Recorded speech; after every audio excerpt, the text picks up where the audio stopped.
Bueno, hola a todos. Soy Fran Ramírez y a ver si podemos saber cómo los chicos malos pueden...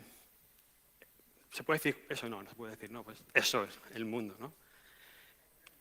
Lo primero es nota legal. Lo que vamos a decir aquí es son para practicar, para que aprendáis y todo eso. No seáis malos, así que vamos a ir poco a poco. ¿Quién soy yo? Bueno, yo soy, como he dicho, soy Fran, trabajo en Telefónica y en Eleven Path. Tengo un blog que se llama Ciberades y en el que hablo de temas geek, temas frikis y todo eso, también de seguridad informática y además tengo un libro de microhistorias y temas de historia de la informática, arqueología informática y todo eso, ¿no? Vale. Esta charla la suelo dar siempre, bueno, he dado un par de veces una variante de esta charla con mi colega Pablo González Pérez, que es un crack de la seguridad. Y siempre le hemos ido dando giros a la charla para ver cómo podíamos encajarla en los diferentes eventos, ¿no? Y ahora, esto no lo iba a contar, pero lo voy a contar. Es una cosa, no me pasó a mí, le pasó a un amigo de un amigo de un amigo, en una universidad que tampoco diré el nombre. Por aquella época, las prácticas de sistemas operativos se hacían en terminales VT220, que era ese tiesto, que no tenía disqueteras, no tenía disco duro, no tenía absolutamente nada. Un día dijeron, las cambiamos, os pondremos un monitor fósforo amarillo. Vale, se quedaba ciego igual. Dijeron otro día, no, ahora esta vez lo cambiaremos por un monitor un poquito mejor, fósforo verde, y así estuvimos ciegos durante toda la carrera. Y un día, en la sala, que era todo lleno de equipos de este modelo, un amigo de un amigo de un amigo, dijo, hostias, allá al fondo hay un PC. Esta era la única máquina que había que tenía una disquetera. Todos los demás eran equipos sin nada, eran terminales tontos, sin monitores, sin ratón y sin tal.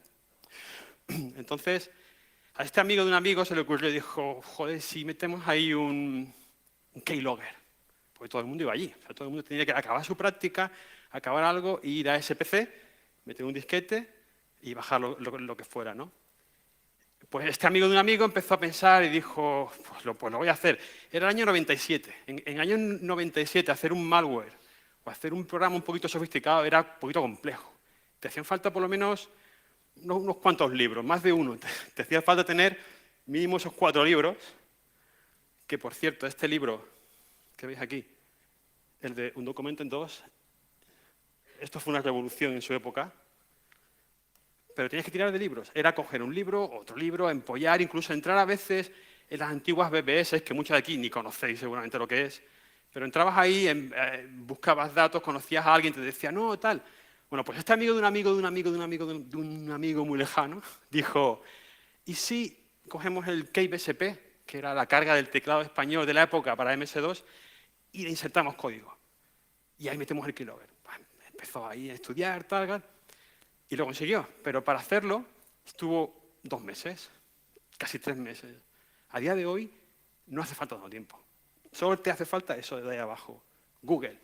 Entrar a Google y decir malware, o quiero hacer un trojan, código de troyano, código de tal, y lo tienes de inmediato. Por aquella época del 97, estos eran los 2 tipos de hacker que había. No hackers, perdón, he dicho hacker, de creadores de malware, porque, hombre, el que está a mi derecha sí que era un hacker, el de la izquierda no sé ni quién es, pero mola la foto, está guay, está genial. El de la derecha, ¿alguien sabe quién es?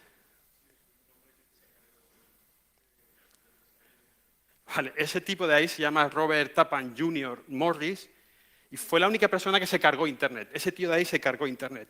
Rompió ARPANET, rompió lo que era Internet en el año 97, el 88. Lo rompió porque creó un gusano, el gusano de Morris, famoso, y fue tal el impacto que incluso se creó el Centro de Respuesta Informática, el CERT, se creó después de él. Por cierto, claro, los que hacían el malware de aquella época, la gente pensaba que era como los que vemos a la izquierda, pero el de la derecha era un perfil de verdad de creador de malware, porque su padre era un alto cargo dentro de la red de ARPANET, con lo cual era un tío, estaba en la universidad, sabía lo que estaba haciendo.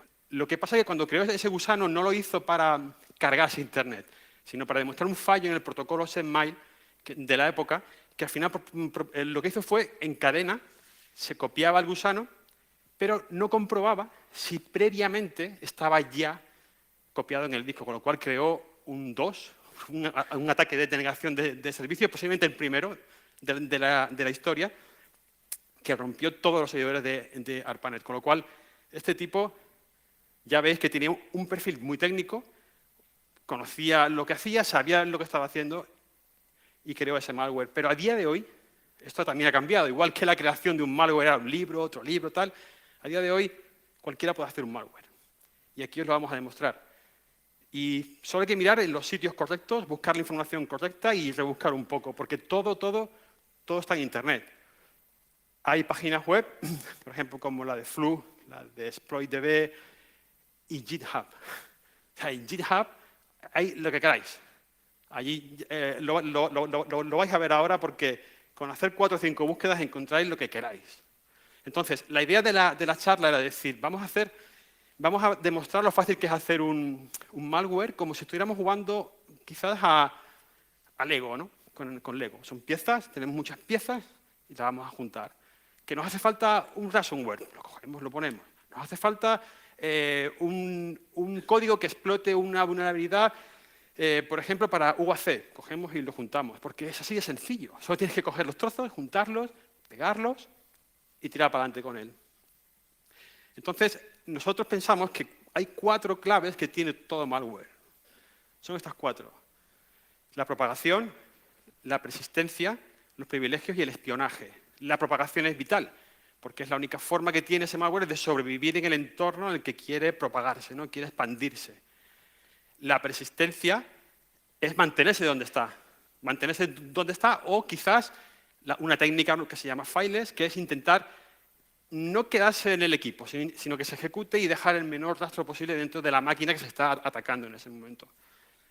Privilegios, por supuesto, porque la máquina tenemos que ver quién la ejecuta, quién tiene acceso, qué usuario tiene acceso de administrador y si no lo tiene, cómo podemos hacer que ese proceso que se está ejecutando consiga el máximo de los privilegios posibles. Y espionaje es para simplemente sacar partido a esa recolección de información que hemos hecho contra esa máquina, ¿no? Entonces, me centraré un poco más en la propagación, porque el resto ya se ha hablado aquí mucho en las diferentes conferencias, pero sí que pasaré por encima de ellas para que un poco veáis las técnicas y eso, ¿no? Vale. Propagación. El primer, un segundín, que cojo una cosa de aquí, que la quiero enseñar.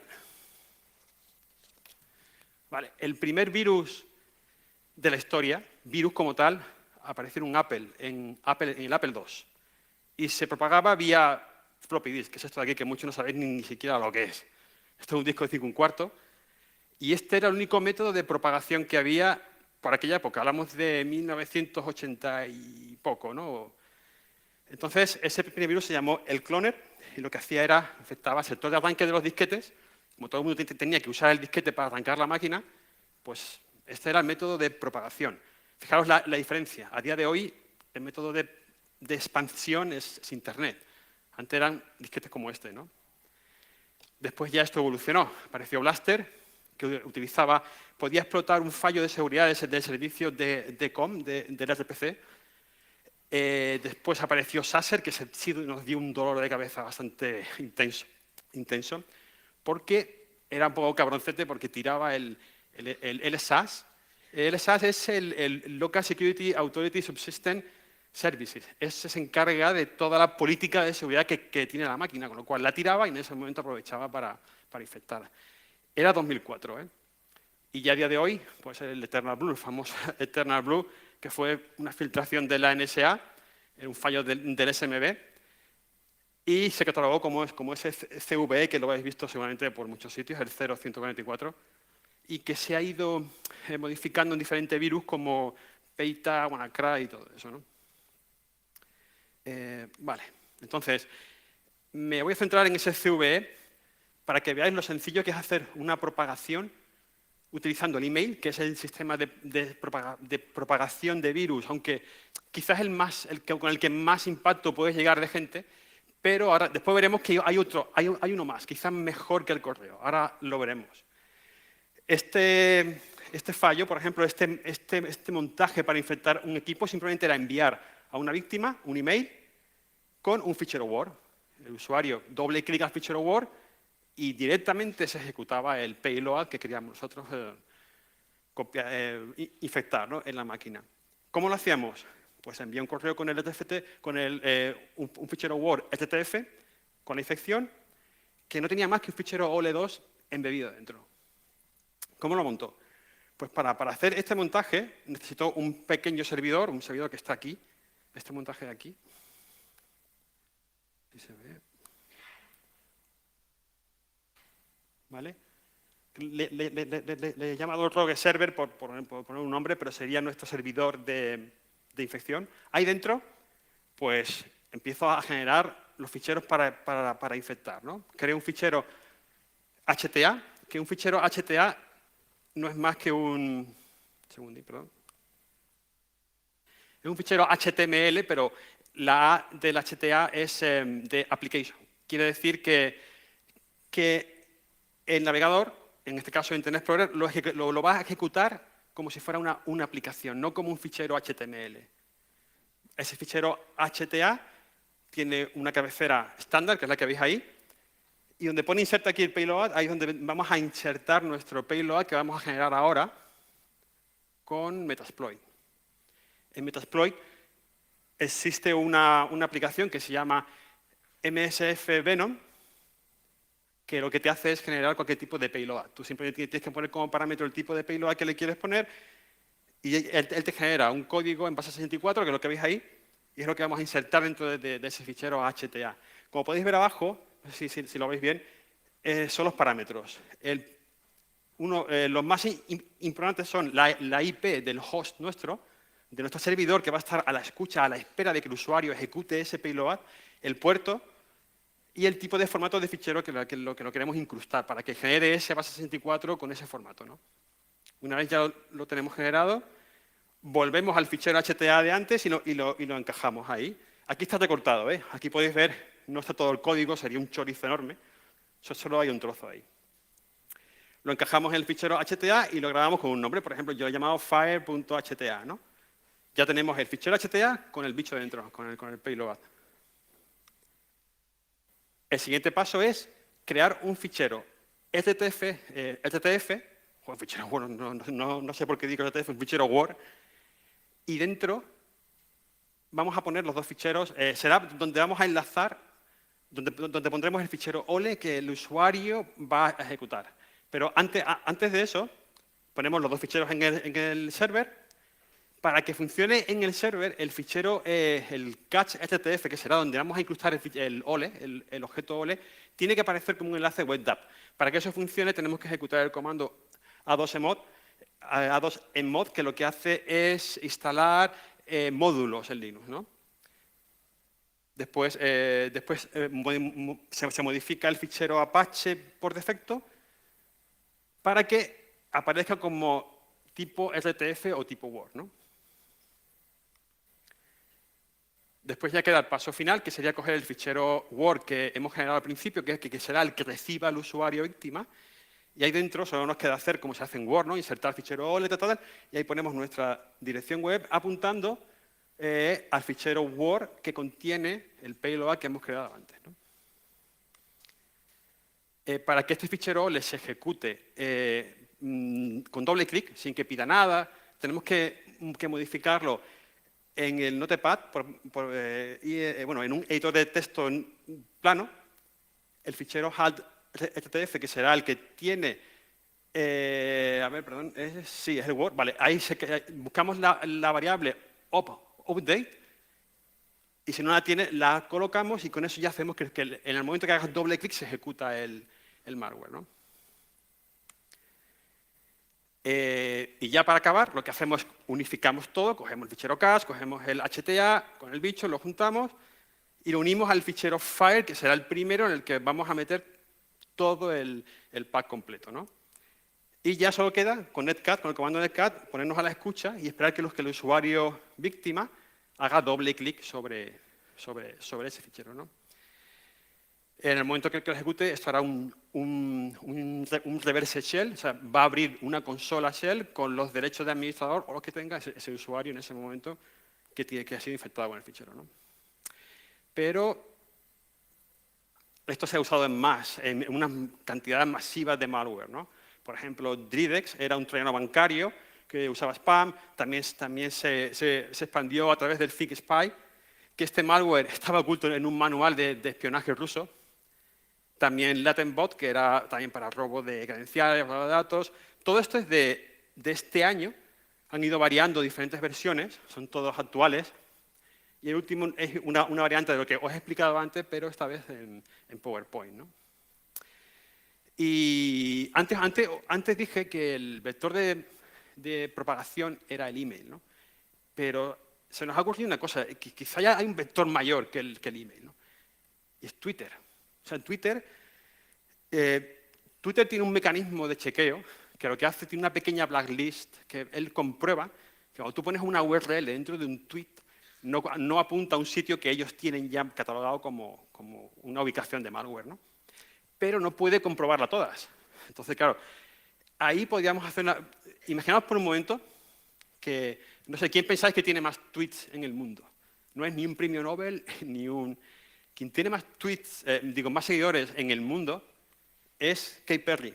Tiene 106 millones de seguidores. Le sigue Justin Bieber, después está Barack Obama. O sea, como veis, no hay mucho científico por ahí, ¿no? Pues 100 millones de usuarios. O sea, imaginaros el impacto.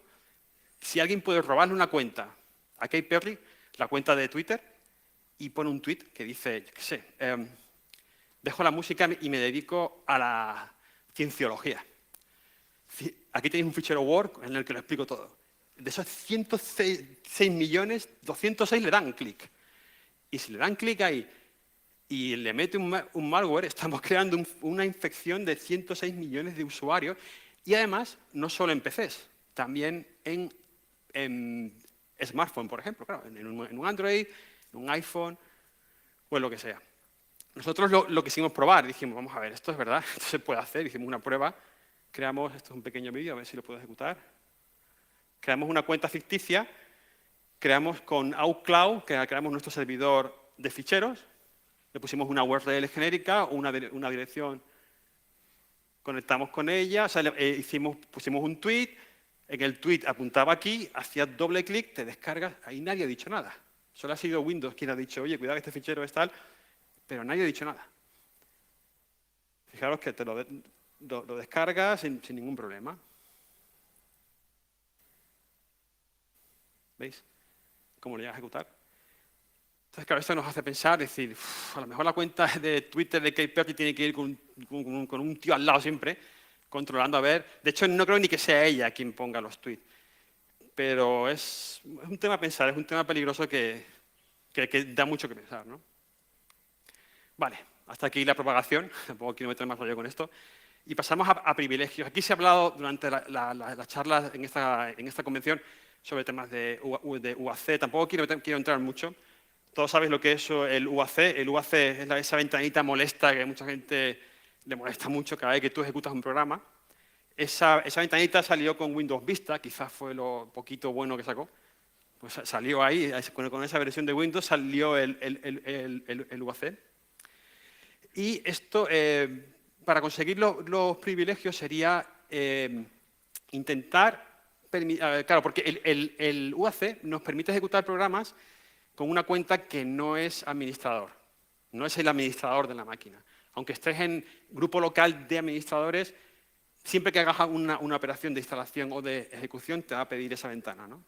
Entonces, el UAC bypass lo que intenta es saltarse esa operación, pero solo va a funcionar eso si el usuario está dentro del grupo de los administradores y no se han tocado por defecto las políticas del UAC, ¿no? Entonces, ya hay herramientas hechas como WinElevate y WACMec, que simplemente se dedican a explotar eso con diferentes formatos, diferentes plugins y todo eso. Y si mezclamos el UAC con el fileless, pues estamos ya haciendo algo más complicado, ¿no? más técnico, ¿no? Por eso vigila siempre esa rama que veis ahí del registro, porque esa es la rama que se suele tocar siempre cuando hay un fileless, ¿no? Bueno, el último es una escalada total, que es ahí se concatenan 3 fallos seguidos y al final consigues privilegios. Realmente eso no es un UAC, pero os lo pongo ahí con el enlace para que lo veáis, porque es una técnica diferente para conseguir un acceso a los privilegios de la máquina, ¿no? Si queréis saber de verdad de UAC, os recomiendo este año, mi compañero Santiago y Pablo van a dar una charla en la Black Hat, en la que van a presentar Guacamola. Está guapo el nombre, Guacamola. Eso es una herramienta que se dedica a ejecutar plugins para saltar y probar todo tipo de UACs. Debéis de verla, está genial. Un ejemplo, aquí he vuelto a usar Office. Vamos a usar Office porque todo el mundo usa Office y es la mejor base para probar ese tipo de malware, ¿no? El keybase es un tipo de malware que también se ejecuta a través de documentación de documentos Office. En este caso es un Excel, pero este tiene la particularidad que te va a preguntar, te va a decir, oye, tienes que activar la ejecución de macros si quieres ejecutar este fichero. Por supuesto, todo el mundo le da. Si tú se supone que ese fichero tienes que verlo, no sé si lo podéis leer, ahí pone please click enable content, o sea, dale a los macros que te voy a instalar un malware, más o menos, ¿no? Cuando haces eso, lo que hace es que se arranca una instancia oculta de PowerShell vía CMD, oculta con el comando "-w", esa consola descarga un fichero que se llama mi.exe, que lo veis ahí, desde un servidor ruso, ¿cómo no? Y te la guarda en una ubicación que está definida en la variable de sistema temp. Y le cambia el nombre, le llama PU457. Y ahí podéis ver otra vez la rama que antes os he dicho que tenéis que vigilar. Esa rama está haciendo la operación de files, ¿no? Ahí lo que hace es apuntar a ese fichero binario que he llamado PU457 y lo que hace es que en el momento bueno, la macro después ejecuta el event viewer y cuando ejecuta el event viewer realiza una query a esa clave, con lo cual ejecuta ese fichero malicioso. Y haciendo el bypass del UAC. Aquí podéis verlo un poco más en detalle, aunque no sé si lo podéis ver bien desde ahí. Aquí se ha utilizado la herramienta Hybrid Analysis, en la que se ve con detalle cómo te va colocando todo lo que hemos dicho antes, ¿no? Ejecuta la PowerShell oculta, la rama de registro. Aquí ves cómo le dice, vale, bájate el mi.exe, pero llámalo pu457.exe. Ahí te lo va explicando todo poco a poco.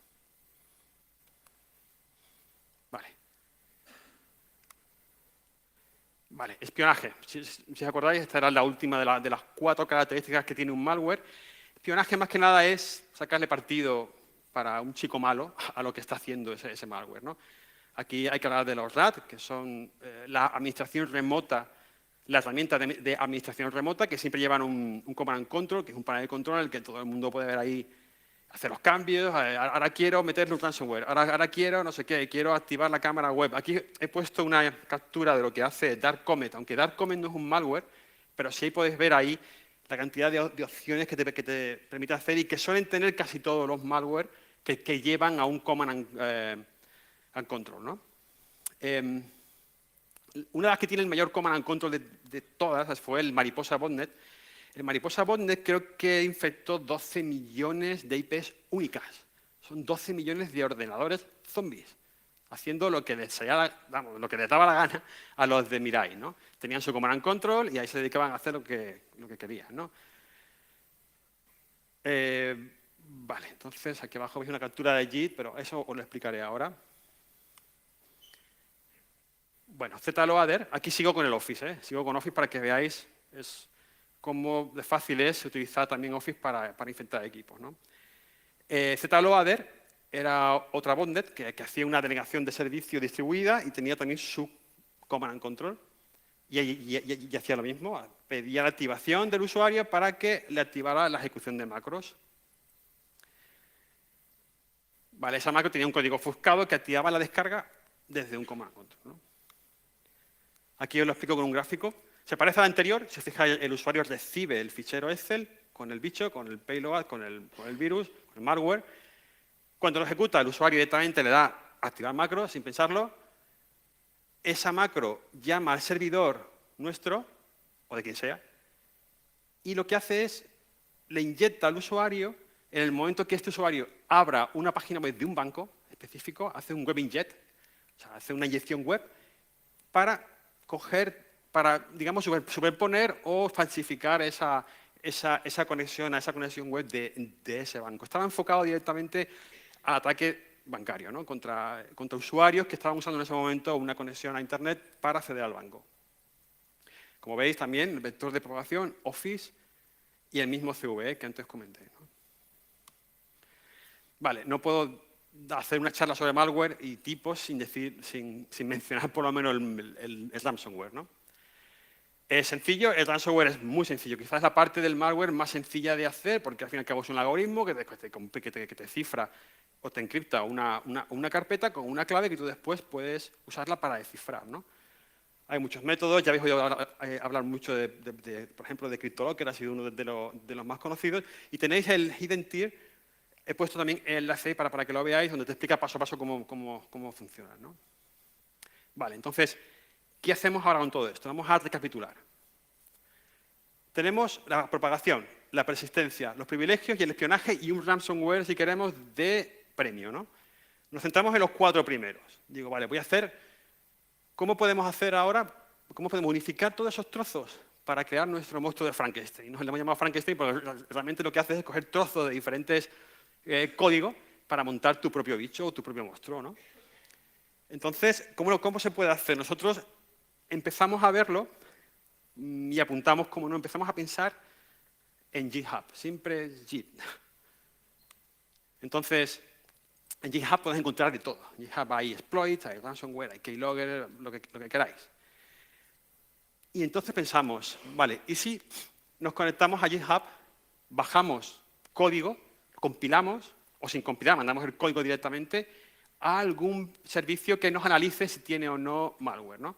En este caso pensamos en VirusTotal, que es el de los más conocidos. Y si os fijáis abajo, no sé si lo veis bien, es una simple query hecha directamente desde la página web de VirusTotal. Arriba lo que he hecho ha sido buscar, no sé si puedo ampliar.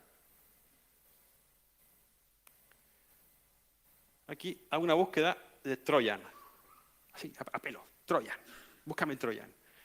Vale, pues Trojan te sale en 159 códigos en Python. O sea, hay 159 repositorios en GitHub que hablan de una forma u otra de un troyano.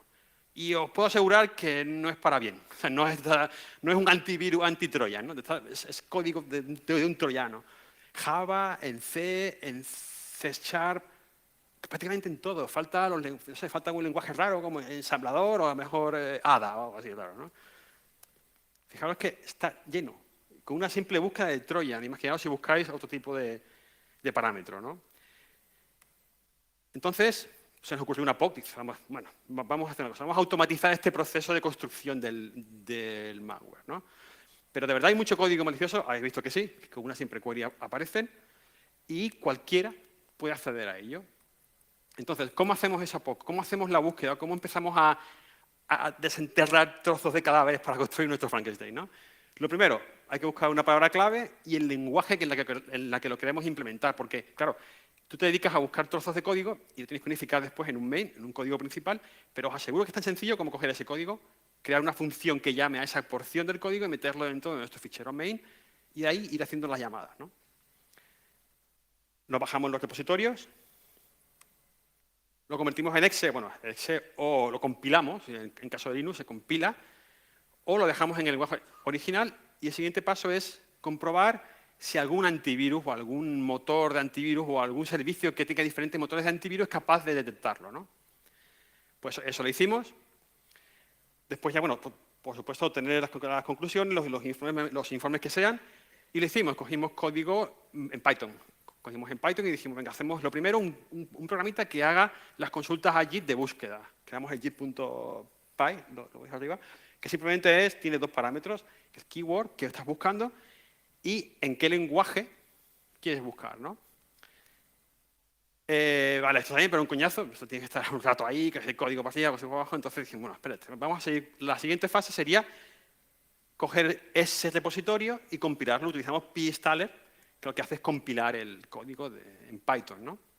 Aquí nos surgió un problema, y además es curioso. Si tú compilas con pinstaller cualquier cosa, un Hello World, y lo subes a virus total, te encuentras cinco positivos. O sea, Hello World. O sea, hola mundo, encuentras 5 como que posible virus. No sé qué busca ahí virus total, pero nos da la impresión que es que pinstaller meterá algún tipo de llamadas a sus rutinas o tal que hacen que lo detecte como algo extraño, ¿no? Pero si queréis probarlo, Hello World, ya está. Y ya el último paso es ese, enviarlo a virus total para que compruebe si tiene o no algún tipo de malware, ¿no? Con esos tres fases ya podemos empezar a seleccionar nuestro código. Pero claro, hicimos la prueba, aquí ves alguna prueba, nos bajamos directamente uno que se llama registro.exe. Este en concreto es el Hello World. O sea que igual por el nombre te diría que era 5 positivos. Ahí, el tirón. Aquí tenéis quién lo encontró, Sentinela, de War y tal. Aquí abajo enviamos uno de ransomware y también encontró positivos. Entonces dijimos, vamos a ver, vamos a automatizar esto porque esto no se puede hacer así, macro por aquí, código por allí, copiando, pegando. Así que se nos ocurrió hacer una herramienta, Franken, que es la del Frankenware de antes, ¿no? Esta herramienta, muy simple, realmente no tiene mucho, lo que hace es, arriba tiene un keyword que tú dices, ¿qué buscas? Quiero buscar ransomware. Te va a encontrar todas las carpetas que tienen un contenido que incluya la palabra ransomware y te va a dar la opción de bajarte los repositorios, compilarlos y subirlos a virus total para comprobarlo. Y eso, a su vez, te va a generar un informe que te va a decir, mira, pues aquí sí, aquí no, aquí tal. Con lo cual, ya hemos conseguido coger nuestros trozos de malware y además comprobado que van a funcionar. O sea que casi seguro que ningún motor de los que no ha encontrado en virus total va a encontrar ese virus, ¿no? Fijaros el potencial, ¿no? Abajo tenéis un ejemplo, subimos este de aquí, que podéis buscarlo vosotros mismos en GitHub, aquí está, este de aquí generó 7 positivos directamente. Pero el de abajo no, el de abajo dio 0. Entonces, hay que hacer una selección, ¿no? Este es un ejemplo de los informes que genera el programa, el Franken. Ahí podéis ver diferentes pruebas y aquí tenéis un positivo. Entonces, ahora os lo quiero enseñar funcionando, ¿no? A ver si soy capaz.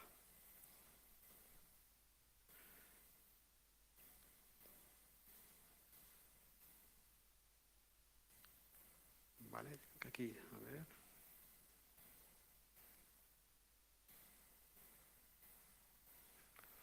Vale, mejor aquí.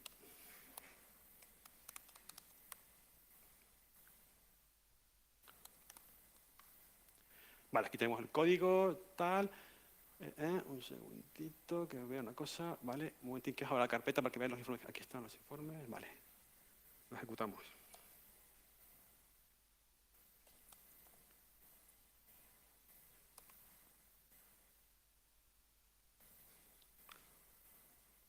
Vale, creo que la conexión a internet va bien. Vale, pues nada, aquí, ¿ves? Aquí pones el keyword. Voy a intentar buscar keylogger, tardará un poco en salir. Y en Python.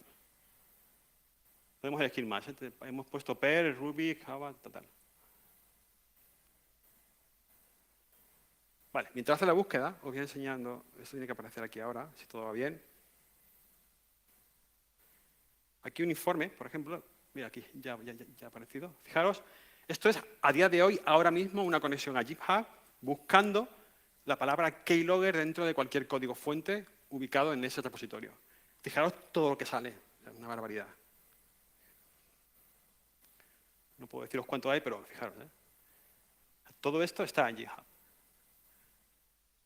Entonces, claro, si yo digo, por ejemplo, vale, este me interesa, quiero comprobar este de aquí, ¿no? Voy a ver, este sí es capaz de pasar el filtro de los motores antivirus. Pues el de aquí, me lo descargo, ya lo tengo abajo, con algo terminado y compilado. Entonces se lo mandamos a virus total y aquí hacemos la comprobación. Ahí, perdón, hay que darle aquí, seleccionamos el repositorio y nos da que tiene 0 positivos, los módulos van saliendo. Y de esta forma tenemos ya preparado y comprobado ese código para ver si pasa el filtro de los antivirus. Recordad que VirusTotal tiene una colección de motores antivirus actualizados al último segundo. Con lo cual, si pasa este control, pasa el control posiblemente de un antivirus instalado en cualquier máquina del mundo, ¿no? Fijaros después que esto, si le doy a este botón, va a generar un informe. Aquí podemos verlo. Aquí tenemos uno que hicimos con la prueba de Mirai. Mirai, por ejemplo, pusimos buscar Mirai y apareció bastantes. Fijaros todo lo que aparecen buscando Mirai, que tampoco es algo tan conocido, ¿no? Y aparece aquí uno que ha dado 2 positivos con McAfee, ¿no? Aquí en este caso. Vale, aquí pues, entonces ya veis lo fácil que es, con la herramienta se automatiza todo este proceso. Y aquí esta es la clave, ¿no? Esta es la clave de la charla. En la charla lo que queríamos demostrar era lo fácil que era unificar todo para crear un virus basándonos en lo que ya existe hoy, ¿no? Entonces, aquí tenéis un pequeño resumen de de muchas pruebas que hicimos, donde aparecen las búsquedas que hicimos, ¿no? El ransomware, Keylogger, Eternal Blue, Spyware, CryptoLocker, Peita, están todos. O sea, cualquier cosa de malware, que tú creas, está en GitHub. Fijaros que aparecen 22 de spyware en Python, bueno, es una barbaridad, ¿no? Ya veis lo fácil que es. Ir allí, me bajo el que no pase el control, me lo bajo, lo preparo, tal, lo monto y genero mi propio malware, ¿no?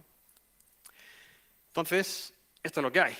Ahora, como os dije antes, cualquiera puede hacer un malware. Cualquiera que sepa un poco de programación en Python, no hace falta ni que tenga esta herramienta, tiene que coger el GitHub y lo recolecta todo y monta un malware. ¿Esto qué genera? Pues genera que la nueva sociedad se enfrente a cualquier tipo de amenaza. Ya cualquiera te puede hacer un malware de cualquier manera y te puede atacar de 1000 formas diferentes, ¿no? Y, por ejemplo, un vector de infección nuevo es el IoT, ¿no? el Internet of Things, en el que la botnet Mirai, que antes os he dicho que hicimos una búsqueda y que aparecían positivos, infectaba las cámaras IP haciendo un ataque de DDoS, ¿no? Pero es curioso, fijaros que Mirai no atacaba, había una subnet que no atacaba. Por ejemplo, no atacaba ni a General Electric ni a servicio de correos norteamericano. Claro, ¿no? ¿Alguien ha dicho por ahí CIA o algo así? Es curioso que no atacara a esas dos subnets, ¿no? Con lo cual ya veis que las amenazas no solo vienen de cualquiera que traiga un malware, pueden venir de un organismo como la CIA, de un organismo como la NSA, que un día se le escapa el código y te monta un follón como lo que pasó con Mirai, porque ese código aparece en GitHub al milisegundo en el que se publica, eso está claro, ¿no?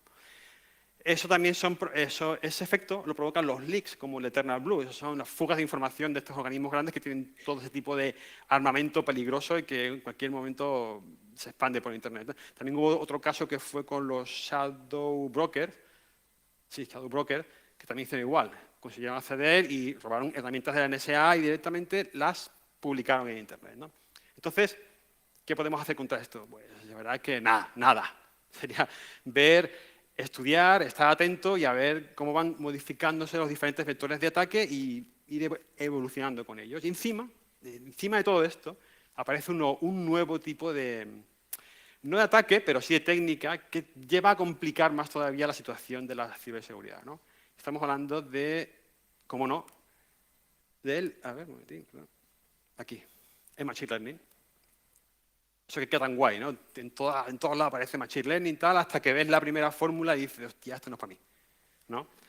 Pero no es fácil, ¿eh? Si os metéis después. De hecho, al final os voy a explicar cómo podéis entrar a hacer cosas con Machine Learning, incluso relacionadas con seguridad, con una herramienta genial.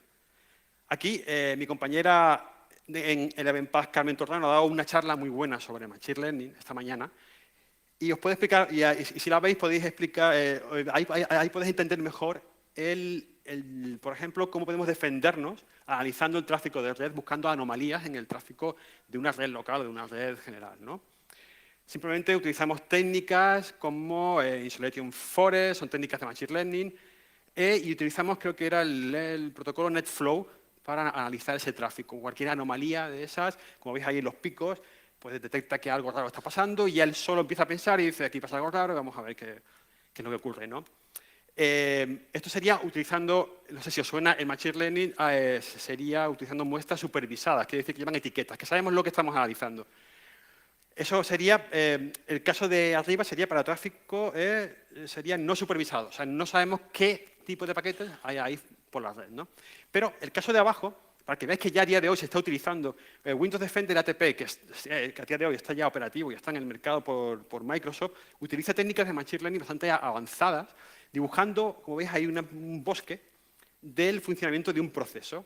Cualquier anomalía en ese funcionamiento directamente da a entender que hay un problema dentro de ese proceso en ejecución y que puede ser un fallo de seguridad. Como veis, a día de hoy ya se están empezando a implementar todo tipo de técnicas de Machine Learning para luchar. Pero, ¿qué pasaría al revés? ¿Y si en vez de utilizarla para defendernos, la usamos para atacar? Pues imaginaros, ¿no? Yo hago una IA que se va a dedicar toda su vida entera a atacar a ese servidor que está ahí y además vaya aprendiendo de cada ataque. Y todos los días, y todos los días. Y te aseguro que tiene más tiempo y más ganas que tú de hacerlo. Porque no come, por ejemplo, ¿no? Entonces, os explicaré, aquí os voy a hablar de OpenAI, pero antes quiero que sepáis lo que es el aprendizaje reforzado. Es muy simple. Ahí podéis ver un pequeño bucle en el que se muestra cómo funciona. Es lo que hace una IA, hace una acción contra un entorno, ese entorno le devuelve unos resultados y una recompensa. Y así el ciclo. Y a medida que obtiene mayores recompensas, va consiguiendo pasar, digamos, la prueba, ¿no? La que sea. Entonces, a mí me encanta OpenAI. No sé si lo conocéis. OpenAI era una empresa sin ánimo de lucro que, como no, por supuesto, Elon Musk la cogió, no sé si la compró, y ha creado un organismo que se llama OpenAI y lo que hace es, digamos, enseñar y exponer todos los problemas que pueden aparecer con el tema de la IA, ¿no? Lo bueno de OpenAI es que tiene un framework que se llama GYM. El framework GYM es para entrenar IA. Lo guapo de esto, y lo que seguro que os va a enganchar como me pasó a mí, es que OpenAI tiene un framework para jugar a videojuegos de Atari clásicos. Entonces, claro, con esto puedes ir enseñando a una IA a jugar, por ejemplo, a Breakout, que lo veis ahí abajo, de los ladrillos, y os animo a que busquéis en Internet para que veáis la evolución de cómo va aprendiendo una IA a jugar hasta el punto de dominar completamente el juego, ¿no? Lo que utiliza OpenAI es VNC, o sea, quiere decir que lo que aparece en pantalla, o sea, va a simular como si fuera una persona real la que está delante del programa, sea un videojuego o sea lo que sea. De hecho, en OpenAI hay otro framework, en Gin también, que lo que hace es simular, por ejemplo, la compra por parte de una persona en Amazon. O sea, te pone todos los clics, y tú vas viendo capturas de pantalla. Tú lo que realmente haces es analizar lo que ves en la pantalla, ¿no? Está muy chulo. Entonces, ¿cómo funciona OpenAI? Rápidamente lo explico con el Breakout. Una pequeña red neuronal que lo que hace que va mirando los estados anteriores. Fijaros que la pelota está en una posición, en la siguiente está en otra, y en la siguiente en otra, y va calculando cuál es la dirección mejor para devolver esa bola. ¿Por qué os explico esto? Pues porque ahora os voy a enseñar una charla que se dio en la DEF CON de este año, que utilizaron OpenAI para montar un entorno con malware, ¿no? Fijaros aquí, este es el mismo esquema que os expliqué antes, en el que se veía ese ciclo de acción, tal. Fijaros que es muy simple. Lo que hace es, el agente toma una decisión, hace una acción, hay un proceso, en este caso una puntuación, porque es el juego de Breakout, y devuelve una recompensa y una observación. Y así el bucle todo el tiempo, hasta que se consigue un objetivo, una recompensa máxima. Aquí lo que vamos a hacer ahora es quitar el entorno ese del videojuego y meter un entorno más orientado a lo que buscamos, ¿no? Un análisis de malware. Pues lo que hicieron en la DEFCON, que es espectacular, coger OpenAI, quitar el juego y meter un motor antivirus. Algo parecido con una especie de virus total, pero en local, ¿no? Ese motor antivirus tenía muchos motores antivirus. Tenía varios, y ellos lo que hicieron fue, crearon una IA, que no era más que un malware, que lo que hacía era pasar por esos motores antivirus para detectar una posible infección. A medida que entraba, tenía una recompensa mayor o menor en función de si alguno de esos antivirus lo detectaba o no lo detectaba. Lo bueno es que, claro, para ir haciendo el bucle e ir buscando la mejor forma de alterar un código para que ningún antivirus lo detecte, era modificar el código ejecutable en sí. Entonces utilizaron una herramienta que se llama Lief, creo que significa librería para la instrumentación de ficheros ejecutables, que lo que hace es, fijaros, es crear, digamos, modificar el código internamente. Es como una especie de mutación del código. A medida de, en cada paso lo va cambiando. Le mete bytes aleatorios, le cambia los segmentos de memoria de una zona de los datos, modifica incluso código. Si tú haces una llamada cal, pues te la puede cambiar por un jump o te puede hacer lo que sea, ¿no? También cambia las firmas, modifica la extracción y la comprensión con UPX, inyecta código. Leaf os recomiendo que lo veáis porque es muy, muy interesante. Yo no lo conocía hasta que vi la charla de la DEF CON y la verdad es que funciona genial, ¿eh? Entonces, claro, hicieron esto, empezaron el bucle, tal, y esto funcionó muy bien. Se probó durante 15 horas. Estuvo funcionando 15 horas. Fijaros, tenemos un código que se va mutando cada tiempo, entra en el bucle, en el ciclo del Machine Learning, esa IA va aprendiendo, va diciendo, vale, si hago esta modificación en el segmento tal, me va a detectar, así que esto no lo voy a hacer, esto me lo guardo, tal, porque esa IA va creando su base de datos, digamos, su análisis, en función a la experiencia que va teniendo con todo eso, ¿no? Pues tuvo 15 horas. Y de las 15 horas, si no recuerdo mal, el 16%, al final, el 16% de los ataques tuvieron éxito. O sea, consiguieron que en 15 horas un 20% pasara el malware. O sea, y fijaros que empezó con un pequeño código, porque esto empezó con un código pequeño que fue mutando y que consiguió pasar, además eran los motores antivirus de los actuales. Era un 20%, podéis pensar que era poco, que era nada más 20%, pero es que solo estuvo 15 horas. 15 horas era poco tiempo y encima en una máquina virtual. Si esto lo implementas en un servidor de Amazon, por ejemplo, de la hostia, con 50 servidores, imaginaros lo que puedes llegar a hacer en cuestión de segundos, ¿no? Pero es que esto todavía, es más, lo que ha aprendido ese malware en ese ataque, lo recuerda, o sea, eso lo guarda, eso está en un fichero, eso se almacena. Imaginaros ahora que ese virus conecta con otro virus y le dice, toma, he aprendido esto, ahí tienes.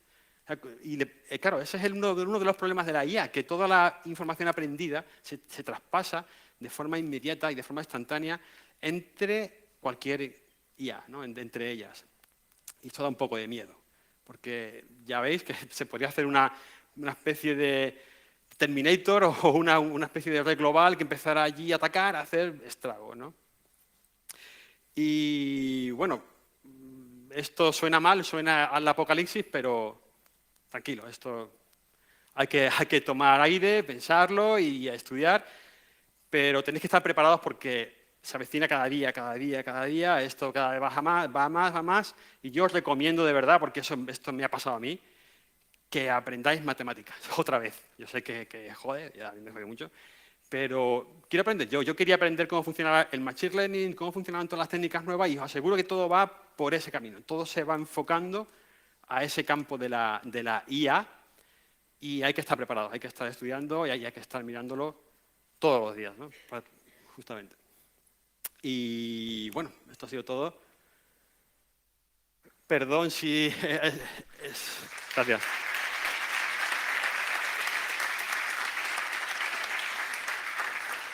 Que tengo un resfriado de la hostia y no puedo ni mantenerme en pie. Perdón por eso. Y nada, si tenéis alguna pregunta que hacerme, encantado. Y si no, después estaré por aquí si queréis preguntarme algo.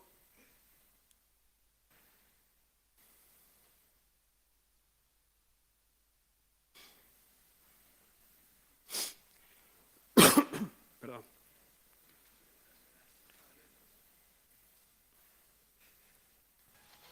Después te pregunto a ti.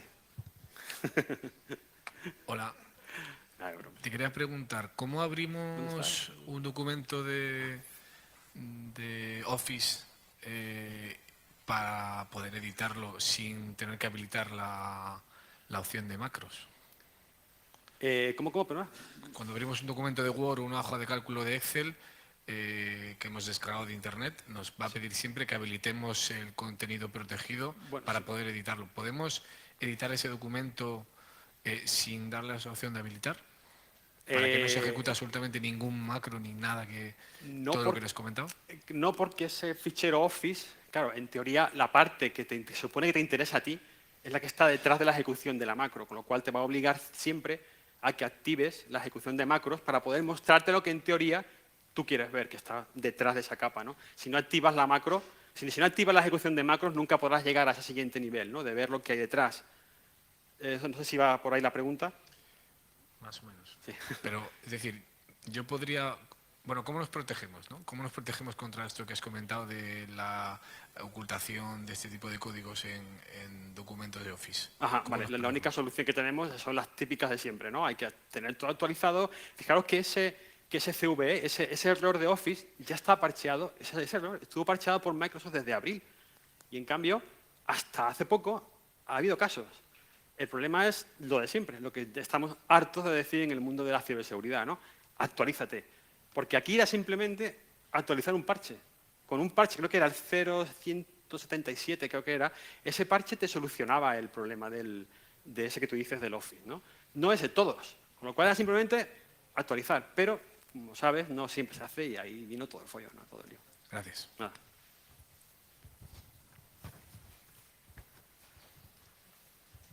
Buenas tardes. Una pregunta aquí. Perdona. Sí, nada. Te quería preguntar al hilo de lo que has comentado al final del Machine Learning, muy Sí. interesante. Cuando hablábamos de la retroalimentación en la que aprende y que el código se iba, digamos, modificando, Ajá. las conclusiones al final que salían después de esas 15 horas, Ujú. lo que es el tamaño del código también aumentaba el peso del fichero, o del script, digamos, malicioso.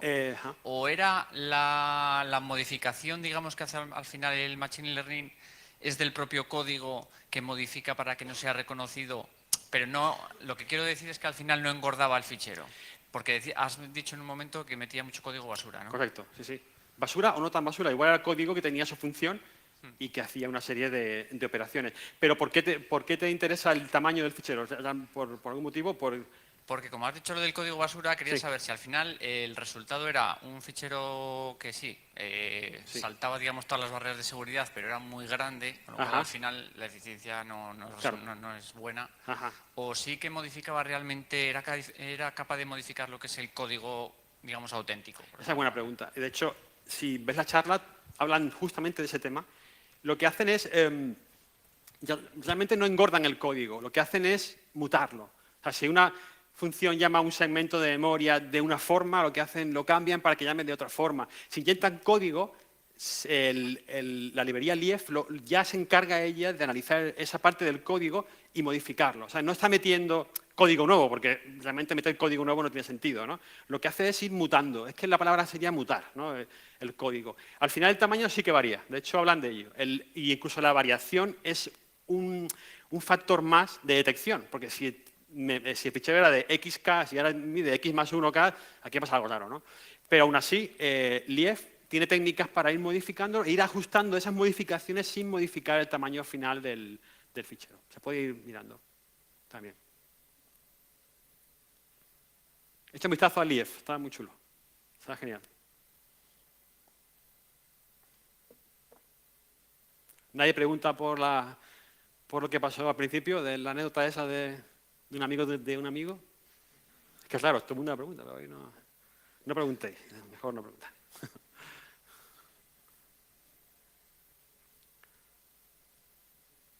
¿Vale? Gracias.